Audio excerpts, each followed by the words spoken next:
Claressa Shields is finished, and by the end of this video, that statement is going to feel more true than ever.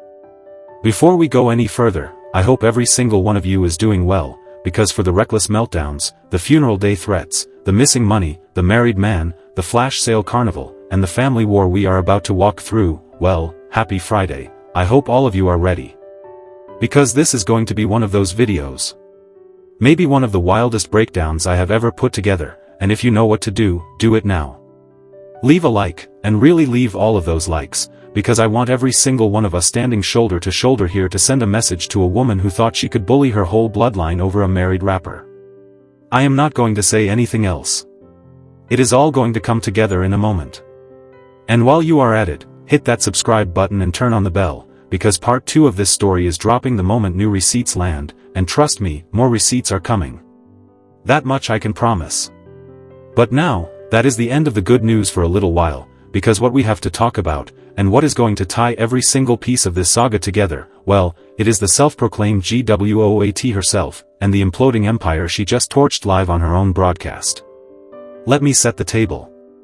Yesterday, somebody, and Claressa Shields knows exactly who somebody is, posted a video pointing out that the so-called greatest woman of all time was running a flash sale for merch out of her own garage using Zelle and Cash App like a corner hustler. Not a website. Not a Shopify. Not even a big cartel. Zelle. Cash App, DM me your size. Send the funds to Claressa Shields with 1S green scarf in the picture. That was the level of operation we are dealing with from a woman who claims 8-figure status and a global platform. And when she got called out for it, she did what she always does. She went live, played the victim, and pretended somebody was hating on her for simply moving her own inventory. But make no mistake about it. She was talking directly to the creators who dragged her over that Cash App carnival, and the moment she opened her mouth, she confirmed every single word. Because here is the part she will not say out loud. She claimed she could not build a real website because she would have to add every single item individually. That is the excuse. And any human being on planet Earth who has ever touched a shop platform in their life knows that is not how a website works. You upload a product one time. You set the quantity. You are done. 10 sweatsuits, 3-piece sets, 7 leggings, 6 hats, and a garage full of woke dolls, and this woman wants you to believe that somebody sitting on generational purse strings could not click a quantity box. The self-proclaimed GWOAT, who tells us every 24 hours that she is the best, the one, the only, could not pay a freelancer $300 on Fiverr to fix the problem. Or $500. Or $1,000. Or $10,000. Because that is what rich people do. Rich people delegate. Rich people hire. Rich people do not run a garage sale off Cash App tag Claressa Shields with 1S. And that is where the entire empire cracks open. Because when a person keeps telling you they are a millionaire, but their moves keep telling you the bank does not agree, believe the moves. Every single time. Believe the moves. Now, she wants everybody to know she is revamping the site. Fine. Great. Beautiful. We look forward to it. But we are also going to hold her to it. Because when it drops, and it better drop clean, and it better drop soon, and it better not look like a block boy built it in a barbershop, we are going to be right here waiting. Because this is what happens when the ego eats the receipts. This woman has surrounded herself with people who will not tell her the truth. Nobody in her camp will look her in the face and say, "Sis, this is not a good look." Nobody. And that is why every time she moves independently, the whole thing turns into a public embarrassment. Every single time. And the woman who is supposed to be a champion of discipline keeps looking like a woman who cannot even discipline her own timeline. But wait. Because the flash sale is not even the fire. The flash sale is the smoke. The fire is what happened next. Because right in the middle of defending her Cash App operation, right in the middle of explaining why she is the greatest woman boxer on the planet, right in the middle of lifting weights and lecturing her audience on discipline, in walks Papoose. And the second Papoose enters the frame, the entire mask slips. The entire persona. The entire GWOAT branding. All of it. Because the same woman who has tattooed this man's name on her body, the same woman who wore a sticker that read PAP across her chest at an event, the same woman who has spent months telling the world she will never stop talking about her man, suddenly goes cold on camera the moment a fan drops the one line the whole internet is running with. Is Pap upstairs? That is the joke. That is the meme. That is the line that lives rent-free in every comment section connected to this story. And she hates it. She absolutely cannot stand it. Because she knows exactly what it means. And here is where she plays herself. She goes on a whole rant, telling her viewers she is never going to stop talking about her man, that y'all think about Papoose more than she does, that she will say his name whenever she feels like it, snap a picture, take a video, y'all not stopping nothing over here boo-boo. That whole speech. That whole performance. That whole aggressive, defensive, chest-puffing monologue. And then, less than 90 seconds later, Papoose walks through the door and she flinches. She flinches. The eyebrows go up. The tone shifts. She tells him he is not supposed to be on camera. She waves him off. Go on, bro. Go on, bro. This is the same man she tattooed. This is the same man she told the world she is going to marry and have children with. This is the same man she flew to Aruba with while her grandmother was in hospice. And now, on camera, in front of thousands of viewers, she is calling him bro like he is a corner homeboy who wandered into her workout. Go on, bro. She meant that. She was smiling, but she meant that. And every woman watching heard it. Every single one of them. Because let me tell you what that moment really was. That moment was the GWOAT realizing, in real time, that the internet is right. That the joke is landing. That the audience she built on Papoose worship is now taxing her every time she opens a Cash App link. Because every single person who sent her money for a hat, a sweatsuit, or a woke doll asked the same question. Is Pap upstairs? That is the toll. That is the price of admission. That is what happens when you wear a man on your sleeve. You do not get to take him back off when the audience gets loud. And Claressa Shields is learning that lesson in front of the whole world, and she is not handling it well. Not even a little bit. And here is the number I want you to remember. 3 to 5%. That is the statistic. 3 to 5% of married men who cheat actually leave their wives to marry the woman they cheated with. 3 to 5%. And of that tiny sliver, the majority of those new relationships fail. Fall apart. Combust. Because that is what infidelity actually produces. Not fairy tales. Not GWOAT and King branding deals. Not matching tattoos. Statistical failure. So when this woman tells you she is going to be the exception, when she tells you Papoose is going to file, when she tells you there is a wedding and a baby and a happily ever after on the way, understand what she is really asking you to bet on. She is asking you to bet against every study, every psychologist, every therapist, and every grandmother who ever lived. Love do not pay no bills. That is what the old heads say. And they are right. And she is about to learn that in a way she is not going to be able to spin. Because here is where the story gets uglier. Way uglier. Because while the GWOAT is on camera calling Papoose bro and playing the tough independent millionaire, the promoters of her August 15th fight in Atlanta are quietly panicking. That is what the streets are saying. That is what the group chats are saying. That is what a screenshot that just leaked into Remy Ma's group chat is saying. That ticket sales for the K. Scott fight are so soft the tickets are being given away. Free. Gone. Handed out. And when the trolls asked the search engine about it, they got two very different answers depending on how they framed the question. Because when you type in how sales are going, the algorithm coughs up the pre-approved marketing line. Sales are quote crazy. Sales are amazing. Pre-sale is exclusive. All of it lifted directly from the champ's own Instagram feed. But when you switch the question and ask if tickets are being actively given away, the same tool serves up the same screenshot with a completely different framing. And that is the game. That is the trick. That is the illusion. Because her team knows how to feed the search engines. They know how to seed the narrative. They know how to inflate a number. But they do not know how to fill an arena when the crowd already knows the truth. Now, I am going to be honest with you. Ticket giveaways are not always a sign of a flop. That much is real. When a Real event sells out, promoters still hand out tickets. That is how radio contests happen. That is how corporate sponsors buy blocks.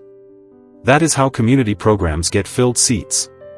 That is how scalpers get boxed out. That is the marketing budget doing what a marketing budget is supposed to do. But here is the difference. When a real event does that, they do not need the champion's own cousin doing damage control on a live stream. They do not need a Google screenshot war. They do not need Papoose walking in and calling her the queen while she is calling him bro. Real events do not smell like this. Real events do not carry this much desperation. And this whole camp reeks of a promoter trying to convince the world that the room is full when the back rows already know the truth. Because we all remember what happened at the last fight. The lights in the back of the arena, cut. The audience, quietly herded to the front. So the cameras only see the crowded rows. That is not a rumor I made up. That is what the streets have been repeating since day one. And she has never once, not once, addressed it head-on. Now, back to the live. Because the L's just keep stacking. She stops mid-workout to lecture the audience on discipline. She tells everybody she is the best woman boxer alive. She tells everybody she hit the bag 14 rounds. She tells everybody she is locked in. And then, in the same breath, she admits she almost did not show up. Today was one of those days I did not feel like working out today. Those are her exact words. This is a woman 1 month out from a fight she is calling her Roy Jones moment. This is a woman claiming she is going to make history dropping 3 weight classes. And she is telling her audience that on a random Thursday, she almost stayed in bed. Watched movies. Cracked a cold something. Called it a day. Because that is the thing. She wants the resume, but she keeps ducking the labor. She wants the belts, but she keeps skipping the reps, and her body is telling on her. Because when you watch her on that live, and then you pull up a photo of Kay Scott's arm, and then you look back at Claressa Shields' arm, the difference is not subtle. Kay Scott looks carved. The GWOAT looks like she grabbed a dumbbell for the first time in a week. This is not the body of a woman making history. This is the body of a woman who has spent more time posting than punching. And then she drops the line that sends the whole live off a cliff. She looks into the camera and asks her audience if she should start streaming on Kick. Kick. As in, sit in bed with a camera on for hours at a time. As in, take business advice from viewers she does not know. As in, admit on live television that she needs a new revenue stream because the current ones are drying up. Now think about that. A woman who tells us every day that she is the best paid, the most followed, the most decorated, the most networked woman in her sport, is now asking her chat for streaming advice because the money is not what she says it is. That is not a GWOAT move. That is a woman quietly telling her audience the well is running dry, and she does not know how to fix it without turning her whole bedroom into a broadcast. And it gets worse. Because she also admits her hips are shrinking. Her waist is shrinking. Her legs are shrinking. And her fear is not that she is losing power. Her fear is that she is losing her shape. That she is going to lose the fullness of the 175 look. Read that sentence twice. This is a professional athlete a month out from a title fight, and the thing she is grieving on camera is her backside. Not her stamina. Not her footwork. Not her power. Her butt. And that is the whole brand in one sentence. Boxer second. Body third. Papoose first. Now, let me remind you what was happening while all of this drama was unfolding. Her grandmother had just passed. The family was preparing a service. There is a funeral being planned. There is grief in the family. Real, tangible, human grief. And instead of stepping quietly into the background, she is on live promoting merch, promoting Papoose, and promoting the fight. But that is not even the worst of it. Because a month before her grandmother passed, when her grandmother was in hospice, this woman was not at that bedside. She was in Aruba. With Papoose. On a beach. Because the priority, apparently, was keeping Papoose away from Remy Ma. Not saying goodbye. Not sitting with her family. Aruba. And when family members tried to contact her, when they called, when they messaged, when they reached out publicly under her posts, she blocked them. Deleted the comments. Pretended it never happened. That is not a rumor. That is documented. And on the very same day her grandmother died, she did not go into mourning. She went to a baddies event. A baddies event. On the day her grandmother died. And if that does not tell you everything you need to know about the priorities of the woman calling herself the greatest, nothing will. But then came the funeral. And that is where the whole family finally cracked open in public. Because Shalita Savage, her own blood cousin, went live and lit the whole story on fire. And what Shalita Savage just exposed will follow this champion for the rest of her career.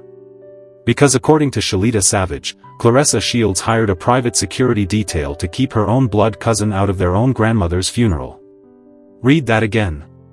Hired a security team. To keep family away from a family funeral. And when Shalita Savage walked up to that door, ready to say goodbye to the woman who raised her, that hired security tried to physically block her. And when Shalita Savage stood on it, when Shalita Savage made it clear she was willing to walk through whatever wall got put in front of her, the security team folded. Because the police pulled the security aside and told them, in plain English, that Shalita Savage is not a woman you touch without paperwork. That Shalita Savage sues cities. That Shalita Savage sues governors. That Shalita Savage sues police departments. And that if you lay a hand on her without documentation, you are the next lawsuit. And just like that, the whole security theater collapsed. In front of everybody. And that is when Shalita Savage started talking. And she did not stop. Because according to Shalita Savage, her cousin spent more money hiring security and booking flights to Flint than she spent on her own grandmother's funeral. $5,500. That was the cost. $5,500 to put grandma in the ground. And the $8 million GWOAT, the woman who flies to Aruba on a whim, the woman who tattoos men on her ribcage, the woman who buys sweatsuits by the pallet, contributed $1,500. $1,500. Which is why, according to Shalita Savage, grandma had a service on the day of the funeral but could not be buried until Wednesday. Because the money for the ground had not been paid. Read that sentence again and let it sit. A supposedly rich woman could not close out her grandmother's funeral. That is not a GWOAT. That is not a queen. That is not a champion. That is a public embarrassment dressed up in belts. And Shalita Savage did not stop there. Because she also alleges that her cousin paid for one sibling to fly in for the funeral but refused to pay for the younger brother, Peanut, to be there. She flew in Brianna. She left Peanut. She paid the family member she needed for the optics and left the sibling who actually needed her. And the way Shalita Savage tells it, Brianna is not even going back to Atlanta with her, because whatever is happening in that apartment is worse than anybody wants to admit out loud. Shalita Savage says she has the address. Shalita Savage says she is going to be checking in. Shalita Savage says her cousin is not going to raise those kids. She is going to leave them in an apartment in Atlanta and let them raise themselves. Those are the receipts. That is the accusation. That is the war Shalita Savage just declared. Live. On camera. In front of everybody. And it gets darker. Because Shalita Savage is also accusing an uncle in the family of predatory behavior toward children. She named him. She said the name out loud. And she said her cousin knows. And she said the GWOAT protected the hired security who came to the funeral before she protected the truth about her own family. And Shalita Savage promised, on camera, that she is going live at 6:30 on her own channel with every receipt, every screenshot, every voice memo, every witness. She said meet me on YouTube. She said subscribe. She said the real story time is about to start. And when a cousin who grew up next to this fighter, who calls herself the blueprint that Claressa Shields flew off of, tells you she is bringing receipts, you believe her. Because family members do not go this hard on camera unless they are done. Truly done. Take it to court done. And do not forget the last thing. Because before Shalita Savage even finished her live, another woman surfaced. Another woman who claims Claressa Shields once fired her and then messed with her husband. That is the whisper going around now. That Papoose is not the first married man in this story. That there is a pattern here. That the flash sale, the Aruba trip, the funeral security, the Cash App carnival, the shrinking numbers, the kick pivot, the family blackout, are not isolated incidents. They are a pattern. And when you finally see the pattern, the GWOAT stops looking like a champion and starts looking like a woman running out of runway. So let me pull it all the way together. Because in a single week, this woman has admitted her merch business is a garage sale. She has admitted her ticket sales for the biggest fight of her career are being propped up by giveaways and search engine spin. She has admitted her body is shrinking a month out from a title fight. She has admitted she is looking at Kick because she needs another revenue stream. She has admitted, without saying it, that she was not at her grandmother's bedside. She has been accused, by her own blood cousin, of underfunding her grandmother's funeral. She has been accused of hiring security to lock family out of that funeral. She has been accused of protecting a predator inside her own house. She has been accused of leaving her own little brother behind. She has been accused of gaming Google. She has been accused of gaming the arena lights. She has been accused of gaming her fans out of merch money through a Cash App tag. And through all of it, Papoose keeps walking into her frame while she calls him bro. Because deep down, she knows the truth. The joke is not about Papoose. The joke is on her. And here is the callback. Remember what I said at the top. Claressa Shields is finished. Not because I said it. Not because Shalita Savage said it. Not because Remy Ma said it. But because she keeps saying it herself, every time she opens a live stream. Every time she picks up a phone. Every time she tries to sell a hat out of a garage. Every time she calls her own man bro. Every time she looks at a search engine and asks it to lie for her. Every time she flies to Aruba while grandma is dying. Every time she hires security to guard a door her cousin was born to walk through. The empire is not falling because somebody pushed it. The empire is falling because the GWOAT has been dismantling it herself, brick by brick, live in front of us, for months. And we finally have the receipts to prove it. Now let me tell you what to watch for next. Because the next 48 hours are going to be wild. Shalita Savage is going live with a full receipt drop. The other woman with the husband story is being pushed to speak on record. Remy Ma's camp has not even fired their next shot yet. And the fight promoter for August 15th is going to have to decide, real soon, whether to publish real numbers or keep leaning on giveaways. And when any one of those dominoes falls, you know exactly where to be. Right here. So drop a comment below and tell me. Do you think Claressa Shields makes it to fight night with her brand intact? Do you think Papoose is still standing next to her when the second bell rings? Do you think Shalita Savage is going to bring the receipts she promised, or is this all going to fizzle like the ticket sales?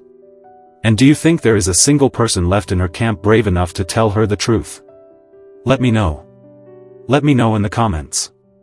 And do not forget to like this video, subscribe if you have not already, and turn on the bell so the second I drop part 2 of this breakdown, the moment Shalita Savage's live goes up, you are the first ones in the room.